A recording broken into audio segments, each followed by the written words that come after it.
तब वह अपने पति से कहती है कि हे पिए जी, मेरा मन बहुत घबरा रहा है, आप मुझे कोई अच्छी कहानी सुनाइए। तब कौवा कहता है कि प्रिय, आज मैं तुम्हें बड़ी ही अच्छी कहानी सुनाता हूँ, ध्यान से सुनो। प्रिय दर्शकों, अब कौवा अपनी कहानी प्रारंभ करता है। कौवा कहता है कि हे प्रिय, यह कहानी बहुत समय पहले की है, जब एक छोटे से गांव में एक नाई रहता था। वह नाई बेहद गरीब था, लेकिन उसकी पत्नी अत्यंत समझदार और चतुर महिला थी। दोनों पति पत्नी कठिन परिश्रम करके अपना जीवन यापन करते थे। नाई हर रोज सुबह सवेरे उठता और गांव में जाकर लोगों की हजामत करता। उससे जो थोड़ी बहुत कमाई होती, उसी से उनका घर गृहस्थी का खर्च चलता था। हालांकि उनकी आमदनी इतनी कम थी कि कई बार तो उनके पास 2 वक्त की रोटी के लिए भी पैसे नहीं बचते थे। नाई की पत्नी हमेशा अपने पति का साथ देती थी और हर कठिन परिस्थिति में उसका मनोबल बढ़ाती थी। वह भलीभांति जानती थी कि जीवन में आगे बढ़ने के लिए उसे अपनी बुद्धिमानी और चतुराई का सही उपयोग करना होगा। एक दिन नाई को गांव के राजा के महल में काम करने के लिए बुलाया गया। राजा ने उसे अपनी दाढ़ी बनाने के लिए बुलवाया था। जब नाई महल पहुंचा तो उसने देखा कि राजा के चेहरे पर चिंता की गहरी लकीरें साफ झलक रही थी। नाई ने समझा कि यह राजा को खुश करने और खुद के लिए एक बेहतर अवसर बनाने का समय हो सकता है। उसने साहस जुटाकर राजा से पूछ ही लिया, महाराज, क्या आपको किसी बात की चिंता सता रही है? राजा ने एक लंबी सांस ली और कहा, मेरे राज्य में अनेक समस्याएं खड़ी हो गई हैं। कर चोरी बढ़ती जा रही है और लोग मेरी नीतियों से असंतुष्ट हैं। मुझे समझ नहीं आ रहा कि इन परेशानियों का समाधान कैसे किया जाए। तब प्रिय दर्शकों, नाई ने राजा को समझाने की कोशिश की और बड़े सम्मान से कहा, महाराज, हर समस्या का कोई न कोई समाधान अवश्य होता है। यदि आप चाहें तो मैं और मेरी पत्नी मिलकर आपकी इन कठिनाइयों का हल निकालने में मदद कर सकते हैं। राजा ने हैरानी भरी नजरों से नाई की ओर देखा और पूछा, तुम्हारी पत्नी इसमें कैसे मदद कर सकती है? नाई ने गर्व के साथ उत्तर दिया, महाराज, मेरी पत्नी बहुत ही चतुर, समझदार और बुद्धिमान है। मुझे पूरा विश्वास है कि वह आपके लिए अवश्य कोई ठोस समाधान सुझा सकेगी। राजा ने नाई की बातों पर विश्वास करते हुए सहमति दे दी और उसे अगले दिन अपनी पत्नी के साथ महल में आने का आदेश दिया। नाई घर लौटकर आया और अपनी पत्नी को पूरे घटनाक्रम के बारे में विस्तार से बताया। उसकी पत्नी ने कुछ देर गहराई से सोचा और फिर उत्साह से कहा, यह हमारे लिए एक सुनहरा अवसर है। अगर हम राजा की मदद करने में सफल होते हैं तो निश्चित रूप से हमें अच्छा इनाम मिलेगा। अगले दिन नाई अपनी पत्नी को लेकर राजा के दरबार में पहुंचा। नाई की पत्नी ने विनम्रता से राजा को प्रणाम किया और कहा, महाराज, मैं आपकी समस्याओं का समाधान निकालने की पूरी कोशिश करूंगी, लेकिन इसके लिए मुझे थोड़ा समय चाहिए और कुछ नियमों का पालन करना भी आवश्यक होगा। राजा ने नाई की पत्नी की बात ध्यान से सुनी और सहमति देते हुए कहा, तुम्हें जितना समय और जो भी सहयोग चाहिए वह मैं तुम्हें दूंगा। बस मेरी समस्याओं का हल निकालो। इसके बाद नाई की पत्नी ने सबसे पहले राज्य में बढ़ रही कर चोरी की समस्या पर ध्यान केंद्रित किया।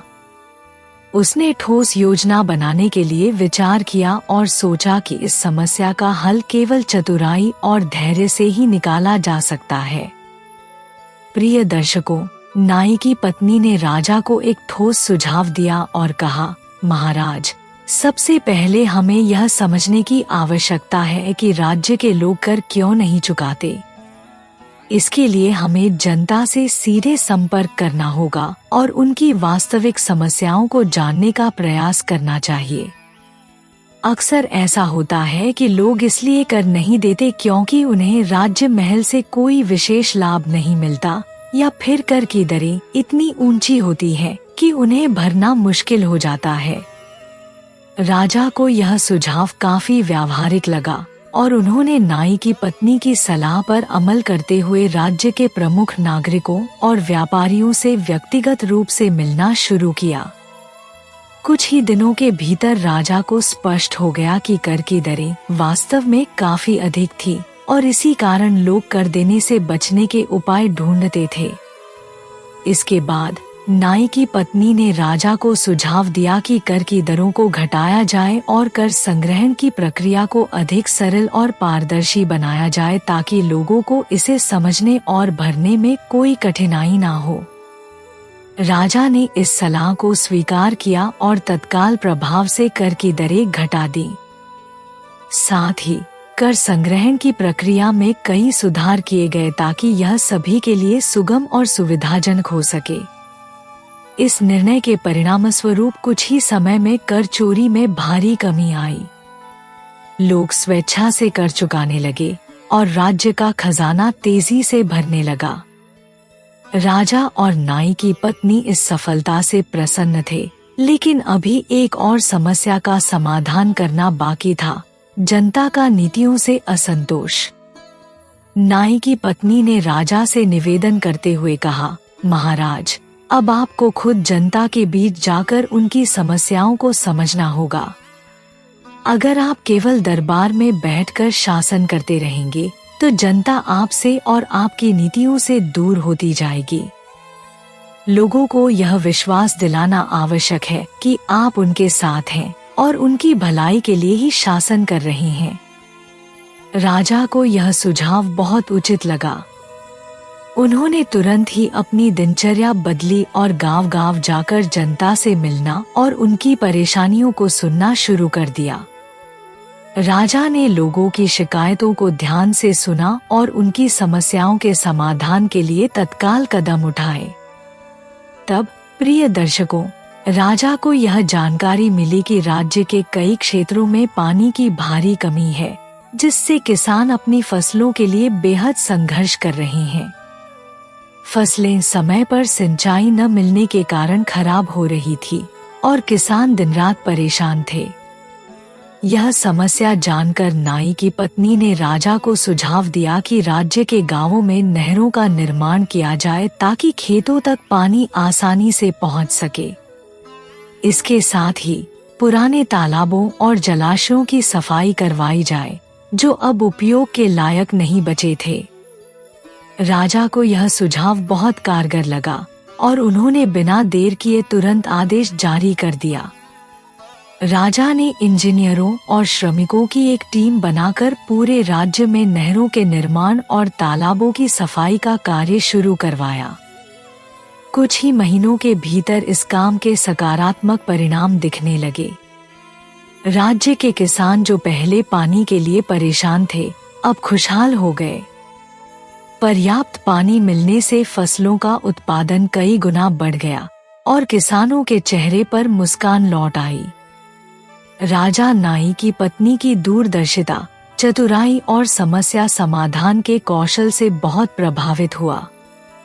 उन्होंने नाई और उसकी पत्नी को दरबार में बुलाया और बड़े आदर से कहा, तुम दोनों की समझदारी और मेहनत ने मेरे राज्य को समस्याओं से मुक्त कर दिया है। तुम्हारी सलाहों ने राज्य को खुशहाल बना दिया है। मैं तुम्हें इसके लिए इनाम देना चाहता हूँ। बताओ, तुम्हारी कोई इच्छा हो तो मैं उसे पूरा करूँगा। नाई की पत्नी ने विनम्रता और आदरपूर्वक जवाब दिया, महाराज, यह तो हमारा कर्तव्य था कि हम आपकी सहायता करें। लेकिन यदि आप हमें कुछ देना चाहते हैं तो हमारे गांव में एक विद्यालय बनवा दीजिए ताकि वहां के बच्चे पढ़ लिख कर अपने जीवन को सफल बना सकें। राजा को यह अनुरोध बहुत पसंद आया। उन्होंने नाई की पत्नी की इस नेक इच्छा को तुरंत स्वीकार कर लिया और आदेश दिया कि गांव में एक बड़ा और सुंदर विद्यालय बनाया जाए। कुछ ही समय में विद्यालय बनकर तैयार हो गया। अब गांव के बच्चे शिक्षा प्राप्त करने लगे और भविष्य संवारने का सपना देखने लगे। नाई और उसकी पत्नी ने भी अपने जीवन को सुख और संतोष के साथ बिताना शुरू कर दिया।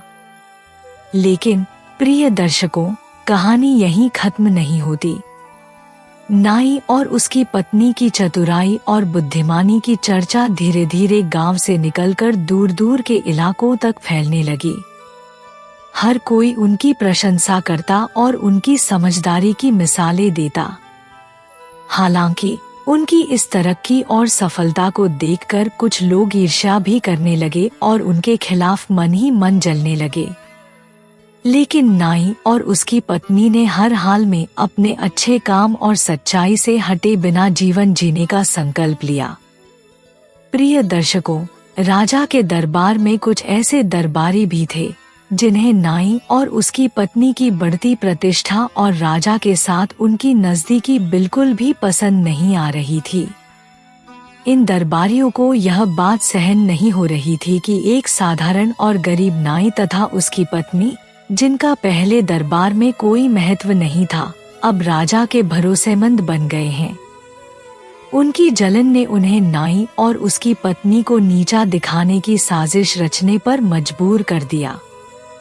इनमें से एक दरबारी, जो राजा का सबसे करीबी और विश्वासपात्र सलाहकार माना जाता था, ने राजा से बातचीत शुरू की। उसने बड़ी चतुराई से कहा, महाराज, नाई और उसकी पत्नी की चतुराई पर हमें थोड़ा संदेह है। हमें नहीं लगता कि उनकी सलाहें इतनी उपयोगी और प्रभावी थीं, जितना दिखाई दिया। संभव है कि वे केवल भाग्य से सफल हुए हों या किसी गुप्त चाल में शामिल हों। हमें यह भी आशंका है कि उन्होंने आपकी समस्याओं का समाधान करने के बजाय केवल दिखावा किया हो। राजा को पहले तो इस बात पर यकीन नहीं हुआ। उन्होंने सोचा कि नाई और उसकी पत्नी ने उनके राज्य की समस्याओं को हल करने में इतनी मदद की है कि उन पर शंका करना अनुचित होगा। लेकिन जब दरबारियों ने लगातार अपने तर्क और कहानियों से राजा को प्रभावित करने की कोशिश की, तो धीरे धीरे राजा के मन में भी संदेह पैदा होने लगा। दरबारियों ने राजा को यह सुझाव दिया कि नाई की पत्नी की वास्तविक बुद्धिमत्ता और चतुराई की जांच के लिए उसे एक कठिन परीक्षा देनी चाहिए। इस परीक्षा से यह स्पष्ट हो जाएगा कि वे वास्तव में चतुर हैं या यह सब केवल संयोग और किस्मत का खेल था। राजा को यह सुझाव उचित और व्यावहारिक लगा। उन्होंने तुरंत नाई और उसकी पत्नी को दरबार में बुलाने का आदेश दिया। जब नाई और उसकी पत्नी दरबार में पहुंचे, तो राजा ने गंभीर और कठोर स्वर में कहा, मैंने तुम्हारी चतुराई और समझदारी की कई बार प्रशंसा की है और तुम्हारी सलाहों को राज्य के लिए उपयोगी माना है। लेकिन अब मैं चाहता हूँ कि तुम मेरी एक और बड़ी समस्या का समाधान करो। यह समस्या पहले से कहीं अधिक जटिल और कठिन है। यदि तुम इस समस्या को सफलतापूर्वक हल कर पाई, तो मैं न केवल तुम्हें और तुम्हारे पति को सम्मान दूंगा, बल्कि तुम्हें अपना प्रमुख सलाहकार भी बना दूंगा। नाई और उसकी पत्नी ने राजा की बात ध्यान से सुनी।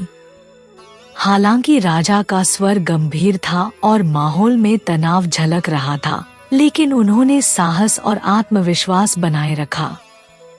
नाई की पत्नी ने विनम्रता से राजा के प्रस्ताव को स्वीकार करते हुए कहा, महाराज, यह हमारा सौभाग्य है कि आपने हमें इस योग्य समझा। हम पूरी निष्ठा से आपकी समस्या का समाधान करने की कोशिश करेंगे। कृपया हमें बताएं कि समस्या क्या है। प्रिय दर्शकों, राजा ने गहरी सांस लेकर गंभीर स्वर में कहा, मेरे राज्य में एक ऐसी रहस्यमयी जगह है जिसे कोई देख नहीं सकता और जहां किसी का पहुंचना संभव नहीं है। मुझे उस जगह से ऐसी चीज चाहिए जो न केवल अनदेखी हो, बल्कि जिसे आज तक किसी ने छुआ भी न हो। अगर तुम इस असंभव से लगने वाले कार्य को पूरा कर पाई, तो मैं तुम्हें बड़ी प्रशंसा और